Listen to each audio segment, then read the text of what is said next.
ऋषे त्वमग्ने भद्रं करिष्यसि त्वमेतत् सत्यमङ्गिरः। सम्मान के योग्य विद्वान आचार्यगण, धर्म प्रेमी सज्जनों, मातृशक्ति प्रिय ब्रह्मचारीगण, हम सबको यह मनुष्य जीवन प्राप्त हुआ है और इस मनुष्य जीवन में सफलता के लिए परमात्मा ने हमें अनेक साधन दिए हैं।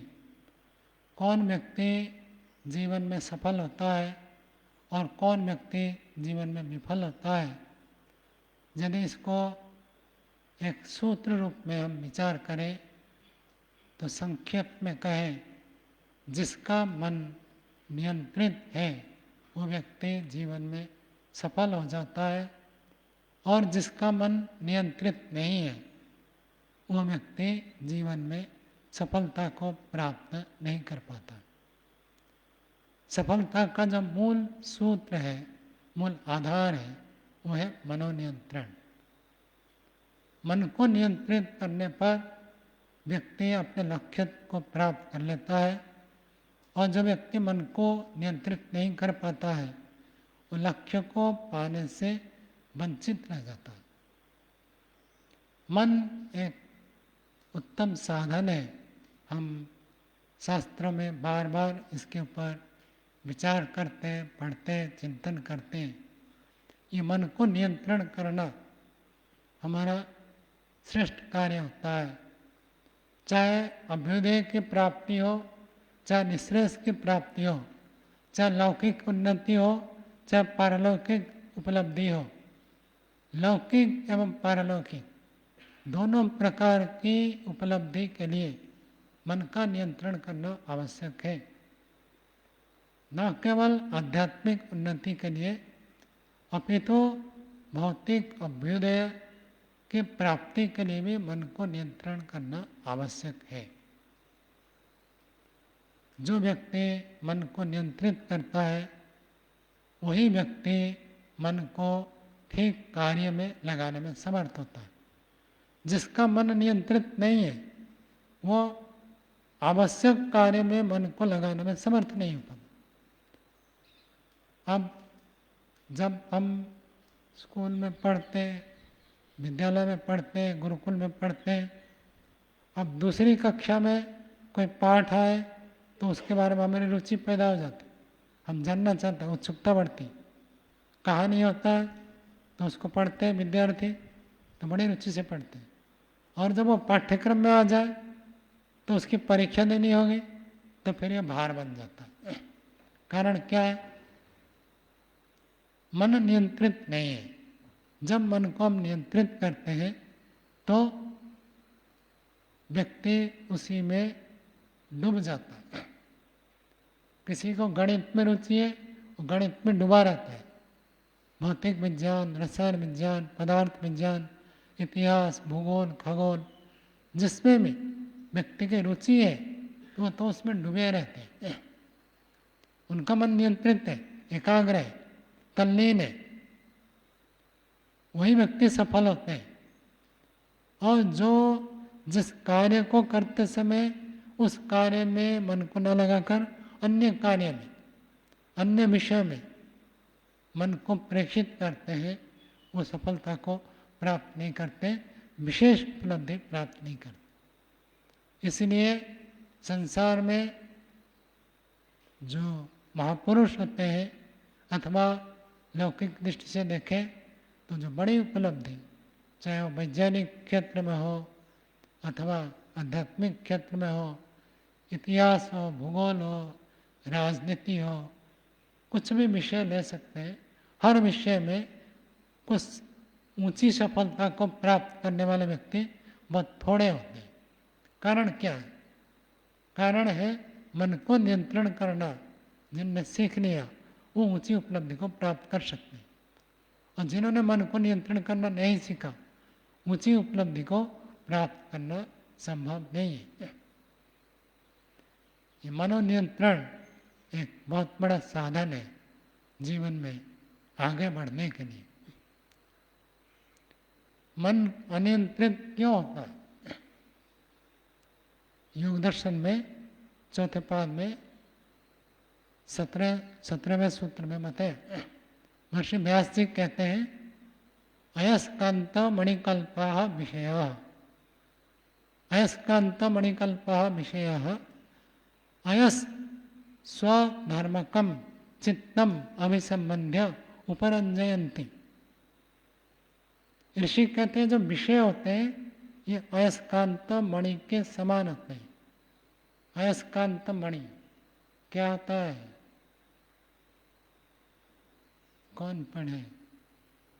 आप बताओ, अभिषेक जी बताओ। चुंबक को कहते हैं, अयस लोहे को कहते हैं और चुंबक को अयस्कांत मणि कहते हैं। कल्पम, कल्पम तुल्यम, ये जो विषय होते हैं चुंबक के तुल्य होते हैं। चुंबक का एक विशेष गुण है, विशेष धर्म है। चुंबक का क्या विशेष धर्म है योगेश जी? हाँ, आकर्षण करना, खींचना। किसको खींचता है चुंबक? लोहे को खींचता है, सब चीजों को नहीं खींचता। लकड़ी को नहीं खींचेगा, स्टील को नहीं खींचेगा। स्टील मतलब स्टेनलेस स्टील। तो चुंबक जो है लोहे को खींचता है। तो ऋषि ने वहां बताया अयस्कांत मणिकल्पा विषय, ये जो विषय है ये चुंबक के समान होते हैं। और अय सधर्मकम चित्तम, चित्त मन लोहे के समान माना, उसको ये विषय खींच लेते हैं। और खींचने के बाद अभिसंबंध्य, क्या अर्थ होगा शिवनाथ जी? संबंध करके, उससे जुड़ करके, उससे संयोग होकर विषय जब संबंधित होते हैं उपरंजयंती, उपरंजयंती क्या अर्थ होगा अशोक जी? नहीं, उपरंजयंती। चंद्रदेव जी बताओ, उपरंजयंती। नहीं, आप बताओ अभिषेक जी। नहीं, हाँ राजेश जी बताओ। उसी को रंग देते हैं, वो जिस रंग का है उसी रंग में चित्त को रंग देते हैं। जैसे दर्पण के सामने लाल कपड़ा ले जाए तो लाल दिखेगा, सफेद ले जाए सफेद दिखेगा, पीला ले जाए पीला दिखेगा। दर्पण का काम ही है। तो मन के साथ जब ये विषय संबंधित होते हैं, मन को वो अपने रंग में रंग देते हैं। समझ में आया? जो वस्तु सामने आता है मन उसी वस्तु के स्वरूप में रंग जाता है। ये बात योग दर्शन में एक जगह नहीं बहुत जगह बताई, जगह जगह बताई। तो ये विषय चुंबक के तुल्य होते हैं, ये खींचते हैं और मन को उसके रंग में रंग देते हैं। मन को रंग देते हैं, क्या रंग देते हैं अजय जी? रंग देगा मतलब क्या रंगेगा? ऐसे तो कोई काला नीला पीला तो है नहीं, पेंट उसमें लगा दे, क्या रंग देगा? ये सैद्धांतिक बात है, व्याकरण की बात तो हो गई। ज्ञानिष्ठ जी बताओ, कैसे रंगते हैं ये मन को? रंग दिया मतलब क्या कर दिया? थोड़े से बस एक शब्द है, वो सुखदायी लगते हैं। विषय जब मन को रंग दिया मतलब मन उसको सुखदायी मानने लगा। विषय के साथ जब मन का संबंध होता है, मन उस रंग में रंग गया, इसका मतलब उसको सुखदायी मानने लग गया। इसी बात को दूसरे पाद के 17वें सूत्र, सूत्र संख्या तो 17 दोनों जगह, तो वह चौथे पाद में या दूसरे पाद में तदेद दृश्यम अयस्कांत मणिकल्पम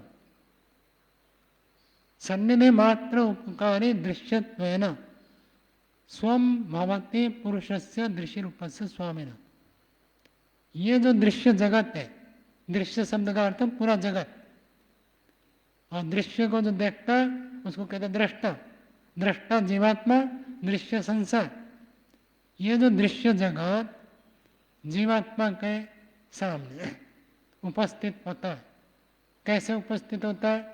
अयस्कांत मणिकल्पम सन्निधि मात्र उपकारी, संबंध होने से उपकारी हो जाता है। आप इसको सूक्ष्म शरीर के रूप में भी ले सकते हैं और बाहर के विषय के रूप में भी ले सकते हैं। दोनों ही जब जीवात्मा के साथ संबंध होते हैं, उपकार करने वाले होते हैं। दूर दूर है तो हमको क्या मतलब? जब हमारे आंखों के सामने है, जब हमारे कान से संबंध है, इंद्रियों से संबंधित होते हैं, जीवात्मा तक पहुंचते हैं, तब ये उपकार करने वाले होते हैं। कौन? विषय को, दृश्य जगत को। तदेतद दृश्यम, ये जो दृश्य जगत है, जब जीवात्मा के साथ संबंध होता है तो ये दृश्य जगत हमारा उपकार करने वाला बनता है। बड़ा उपकार करते हैं। क्या उपकार करते हैं? हमारा जीवन चल रहा है ना, जीवन चलाने के लिए दृश्य जगत की आवश्यकता है। दृश्य जगत के अगले सूत्र में 2 प्रयोजन बताया। क्या प्रयोजन है? 2।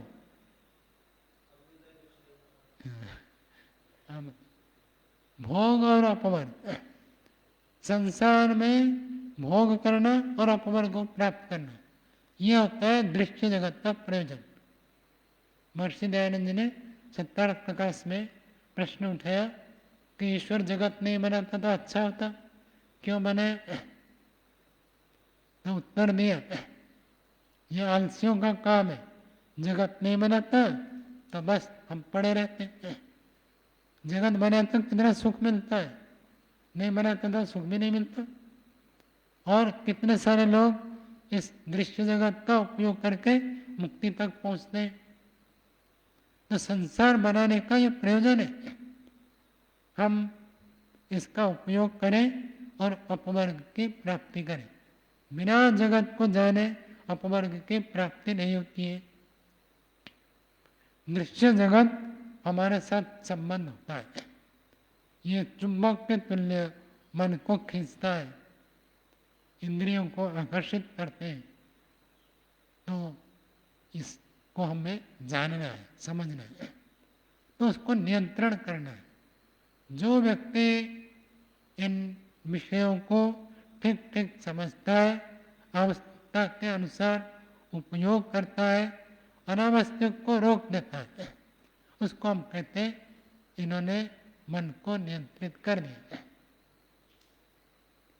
हम अपनी इच्छा से जब विषयों का उपयोग करते हैं तो विषय होते हैं स्व, हम होते हैं स्वामी। और जब विषय हमें खींचते हैं, विषय सामने आ गए, तब हम भोग में लिप्त हो गए, हम अपने ऊपर नियंत्रण खो गए, तब विषय हो गए स्वामी, हम हो गए स्व। विषय हमारे लिए या हम विषयों के लिए? क्या बताया सत्यदेव ने? जब विषय हमारे लिए है, हम विचार पूर्वक सोच समझकर विषयों का उपयोग करते हैं, तो विषय हमारे लिए है, हम हो गए स्वामी, विषय हो गए स्व, संपत्ति, धन।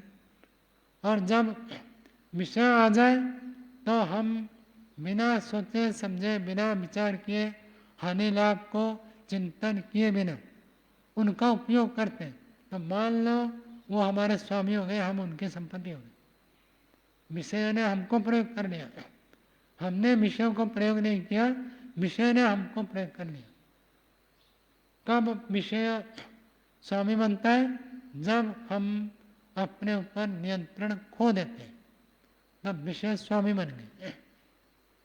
और जब विषयों के ऊपर हमारा नियंत्रण है, मैं चाहूं तो प्रयोग करूं, चाहूं तो प्रयोग ना करूं, तब विषय हो गए स्व और हम हो गए स्वामी। दोनों स्थिति में अंतर पता चला? कृष्णानंद जी, विश्वास जी, दोनों स्थिति में भेद पता चला? तो व्यक्ति हमेशा, इसलिए हमें बार बार उपदेश में सुनाया जाता है कि हम मनुष्य हैं, मनन करके विषय सामने आएंगे, समय समय पर विषय सामने उपलब्ध होंगे। प्राय करके संसार में जो विषय है वो हर आत्मा के सामने उपलब्ध होते हैं, हर मनुष्य के सामने उपलब्ध होते हैं। अब उसमें हमारा काम है हम उसको नियंत्रित करें। कैसे नियंत्रण करें, ऋषियों ने उसका उपाय बताया, विस्तार से बताया। कैसे हम मन के ऊपर नियंत्रण करें।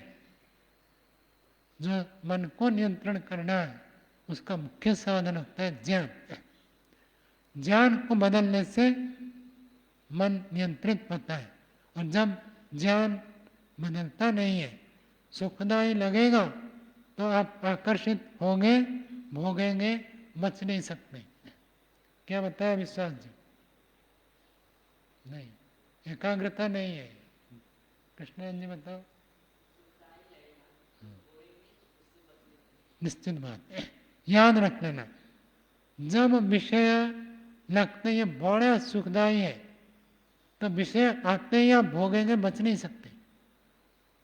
जब तक मन में ऐसी भावना है कि ये विषय बड़े सुखदायी है, थोड़ा और आगे बढ़े तो ये विषय मुझे तृप्त कर देंगे, ऐसी भावना है तो व्यक्ति तो भोगेगा ही भोगेगा, विषय भोग से बच नहीं सकता।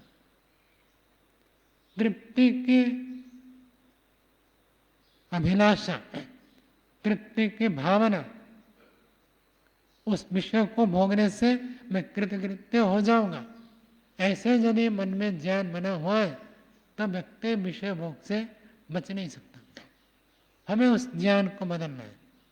कैसे बदलेगा? प्राय करके लोग यही पूछते हैं, मन नहीं लगता, क्या करें? मैं मन लगाने के लिए ऐसे नहीं है कि आप मन को लगाने लग जाए, इसके लिए आपको अभ्यास करना पड़ेगा। कैसे अभ्यास करें? जब तक आपने इन विषयों में गहराई से चिंतन मनन नहीं किया तो मन नियंत्रण में आने वाला नहीं है। केवल सुनने से नहीं होगा, उसके लिए मन में चिंतन करना पड़ेगा। क्या चिंतन करेंगे? मैंने विषयों को, कोई भी विषय है, ऐसे तो कम ही विषय होते हैं जो जीवन में पहली बार आते हैं। बहुत बार हमने विषयों को भोग लिया, तो उन पीछे के विषय भोगों को हम चिंतन करके देखें, कितने बार मैं भोग चुका हूं, क्या मेरी तृप्ति हो गई है, हो चुकी है, क्या परिणाम आएगा? कोई भी व्यक्ति कभी भी कितना भी विषयों को भोग चुका है, वो कभी भी पूर्ण तृप्ति की अनुभूति नहीं हुई। संकेत क्या है? कैसे पता चलता है तृप्ति नहीं हुई है? मनोज जी, कैसे पता चलता है तृप्ति नहीं हुई है? हाँ बताओ। यही उत्तर है, क्योंकि फिर भोगने की इच्छा होती है, फिर भोगने की इच्छा हो रही है, इसका मतलब अभी तृप्ति नहीं हुई है। तो पीछे हमने इतने बार विषय को भोग लिया, तृप्ति नहीं हुई, तो एक बार और भोगने से भी तृप्ति नहीं होगी। ये चिंतन ही हमें मन को नियंत्रित करने में बढ़ाएगा। जो व्यक्ति जितना अधिक चिंतन करता है वो उतना ही अधिक विषय भोग से बचता है।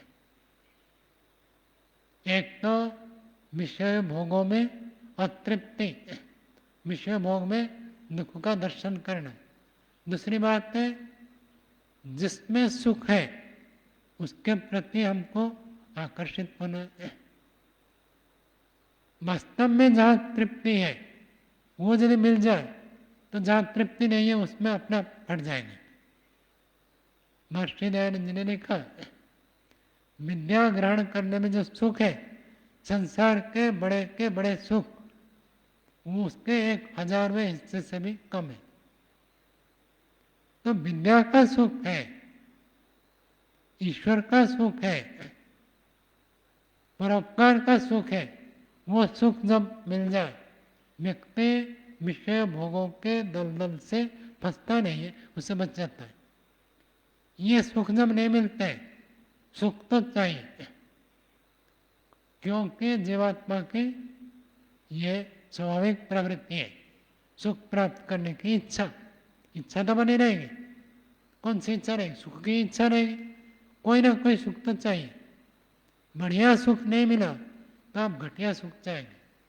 बढ़िया सुख है, माँ स्वयं भोजन नहीं करती है, भोजन कराती है, उसी से उसको सुख मिलता है। जब तक ऐसा सुख नहीं मिलता है तब तक खाकर ही व्यक्ति सुखी होना चाहिए। परोपकार करने से भी सुख मिलता है, विद्या पठन पाठन करने से भी सुख मिलता है, और ध्यान उपासना से भी सुख मिलता है।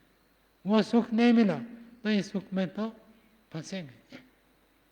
उस सुख के प्रति जब हमारी रुचि बन जाती है, इस सुख में रुचि अपने आप हट जाती है या कम हो जाती है। क्या बताए रणजीत जी? प्रशांत जी बताइए। मशरूम जी नहीं। आप बताइए आनंद जी।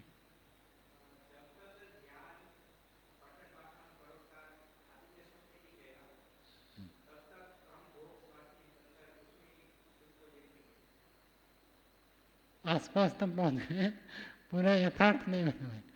जब उसमें रुचि हो जाती है तो विषय भोगों में रुचि अपने आप हट जाती है।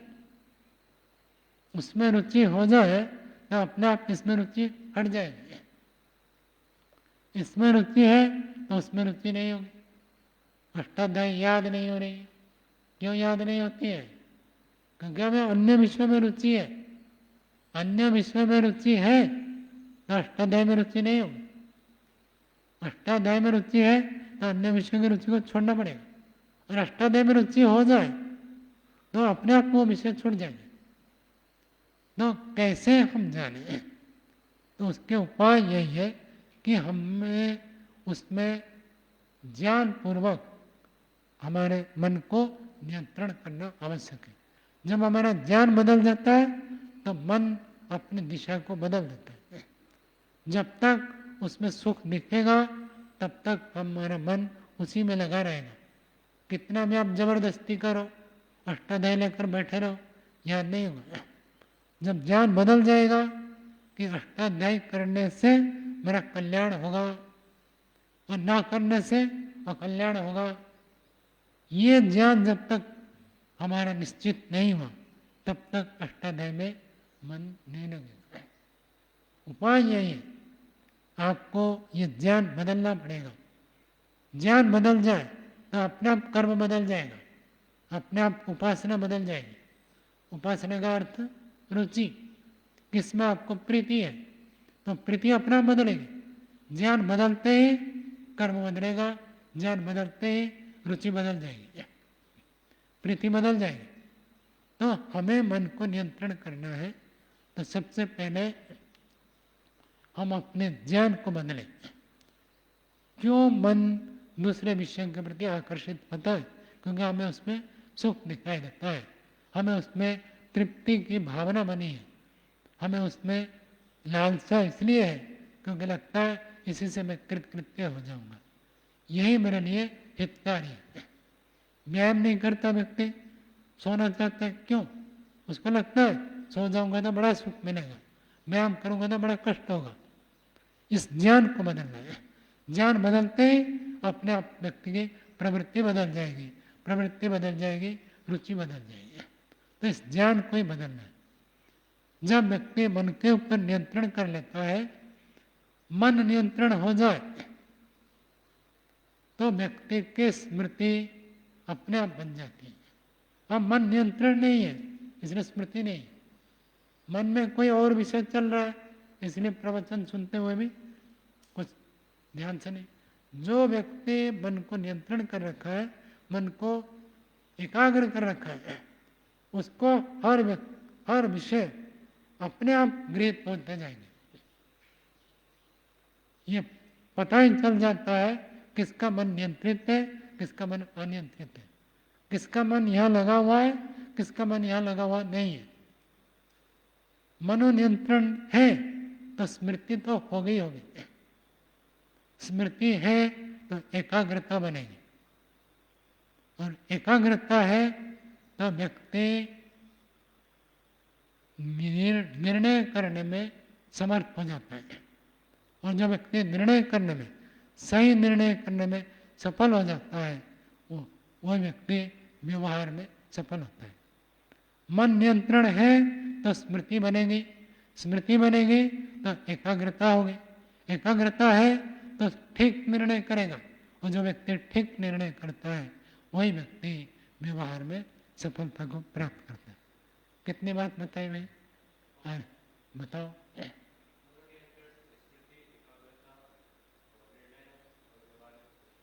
ऐसे हर व्यक्ति याद कर सकता है। मैं इसलिए बीच बीच में पूछता हूँ, आप कितना नियंत्रित है अपना चलेगा। मन का नियंत्रण मूल में है। मन नियंत्रण है तो सफलता तो अपना प्राप्त होगी। ऐसे नहीं है, जिस समय जिस कार्य को आप करते हैं उसी में मन लगाकर करो। कोई भी कार्य, चाहे वो व्यायाम हो, चाहे पढ़ाई हो, चाहे ध्यान हो, सेवा कार्य हो, व्यवहार हो, कुछ भी हो, उसी में मन लगाओ तो देखो सफलता धीरे धीरे आप तक पहुंच जाएगी। मन नियंत्रण है तो अपने आप धीरे धीरे बढ़ते हुए सफलता को प्राप्त कर लेंगे। समय के अनुसार वाणी को यहीं पर विराम देते। सबका धन्यवाद।